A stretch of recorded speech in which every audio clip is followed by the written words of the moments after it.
ये सुनिश्चित करने के बाद कि उसकी 1 साल की बेटी उसकी पहली डेट में बाधा डाल सकती है, उस महिला ने एक नींद की गोली को आधा तोड़कर उसे दूध में मिला दिया और बिना देर किए बच्ची को पिला देती है। दवा के असर से बच्ची गहरी नींद में सो गई, जिससे महिला बिना किसी दिक्कत के बाहर जाने में सफल रही। इसी बीच उसका पति जैक अपने काम से जल्दी घर लौट आया और उसने देखा कि उनकी बेटी अजीब तरीके से सो रही है। उसकी सांसें धीमी थीं और वो बुखार में जल रही थी। सौभाग्य से डॉक्टरों ने बच्चे की जान बचा ली। बाद में एक डॉक्टर जैक के पास आया और उसे जांच की रिपोर्ट दिखाई, जिसमें बच्ची के खून में नींद की दवा पाई गई। लेकिन अपनी बेटी को आईवी लाइनों और मेडिकल उपकरणों से घिरा हुआ देखकर जैक की आंखों में आंसू आ गए। हाल ही में आए आर्थिक संकट के कारण उसे अपनी नौकरी से हाथ धोना पड़ा था, जबकि उसकी पत्नी अभी भी एक ट्रेनिंग इंस्टीट्यूट की डायरेक्टर थी। जैक अब एक गृहस्थी पति बन चुका था, जो रोज खाना पकाता और बच्चे की देखभाल करता था। अगर घर के किसी भी छोटे मोटे काम में गलती होती तो उसकी पत्नी गुस्सा करती और उस पर आरोप लगाती। घरेलू कामों के अलावा जैक की एकमात्र खुशी पास की किताबों की दुकान में प्रेम कहानियों को पढ़ने में थी। लेकिन एक दिन वो अचानक अपनी पत्नी के ऑफिस पहुंच गया, जहां वो और उसका प्रेमी करीबी पल बांट रहे थे। पत्नी ने जल्दी से सफाई दी कि वे बस किसी काम पर चर्चा कर रहे थे, लेकिन उसकी नंगे पैर की स्थिति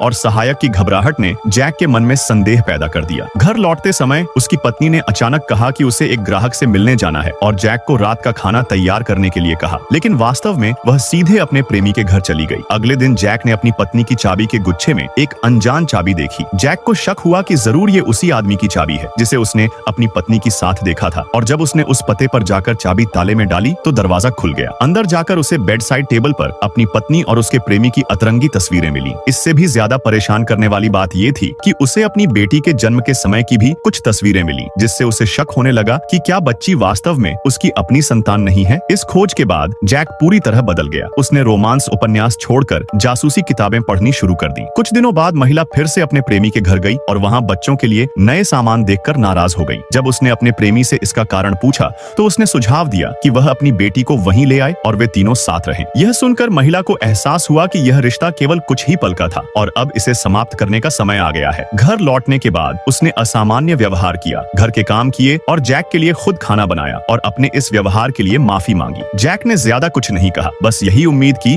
कि वह हमेशा अपनी बेटी की अच्छी मां बनी रहे। लेकिन इस छोटे से सुलह के पल को अचानक आई एक फोन कॉल ने तोड़ दिया। कॉल उठाते ही महिला घबरा गई, लेकिन सौभाग्य से दूसरी